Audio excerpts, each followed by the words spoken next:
நல்ல மனிதர்களாக இருக்க நமது எண்ணங்களை கவனிக்க ஆரம்பிப்பது அவசியம். அவை நல்லதாக, ஆக்கப்பூர்வமானதாக இருப்பது அவசியம். தீயவற்றை நினைப்பது மிக சுலபம். மனதை நல்ல எண்ணங்கள் மீது வைக்க அதிக முயற்சி தேவைப்படுகிறது. அவ்வாறெனில் மனதில் தாக்கத்தை ஏற்படுத்துவது எது? மனதிற்கு அப்பால் என்ன உள்ளது? அடி ஆழத்திலிருந்து மேல் வரை பனிப்பாறையை தாங்கும் அந்த மாபெரும் அடித்தளம் எது? அது நமது ஜீவிதத்தின் மூன்றாவது மற்றும் இன்றியமையாத அம்சம். அதை காற்றுடன், அதாவது வாயுபூதத்துடன் ஒப்பிடலாம். அது நமது உயிர் சக்தியே ஆகும்.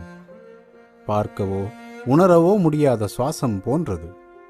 இந்த அளவிற்கு நாம் சார்ந்திருக்கும் அதை நமக்கென வழங்கப்பட்ட ஒன்றாக கருதிக் கொள்கிறோம்.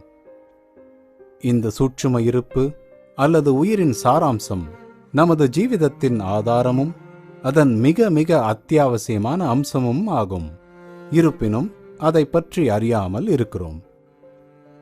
ஏதாவது சிரமம் ஏற்பட்டால் ஒழிய சுவாசித்தல் இயல்பாக நிகழ்கிறது. நாம் அது பற்றி அறிவதில்லை. அதுபோலத்தான் உயிரும். அந்த உயிர் இல்லாவிடில் கவனிக்கின்றோம், ஆனால் அதன் சூட்சுமமான இருப்பை எப்போதும் அறிவதில்லை. நம்முள் உயிர் சக்தி இல்லையெனில் நமது உடலையோ மனதையோ நம்மால் பயன்படுத்த முடியாது.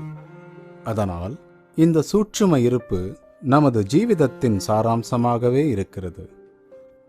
எந்த அளவிற்கு சக்தி சூட்சுமமானதாக இருக்கிறதோ அந்த அளவிற்கு அது அதிக வலிமை மிக்கதாக இருப்பதை கவனித்தீர்களா? நமது உடல் பற்றிய உணர்வு நமக்கு இருக்கிறது.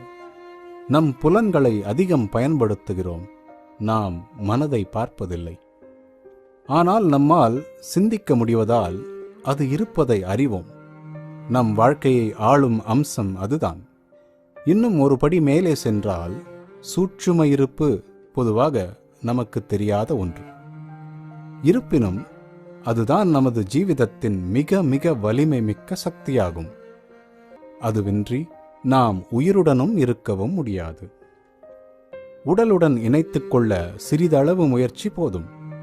அதை ஒப்பிட்டால் அமைதியற்ற மனதுடன் உணர்வுபூர்வமாக தொடர்பு கொண்டு ஒன்றன் மீது மனம் குவிக்க அதைவிட அதிக முயற்சி தேவைப்படுகிறது. ஆனால் சூட்சும சரீரமான நமது உள்முகத்துடன் தொடர்பு கொள்ள மிக மிக அதிக அளவு முயற்சி தேவைப்படுகிறது.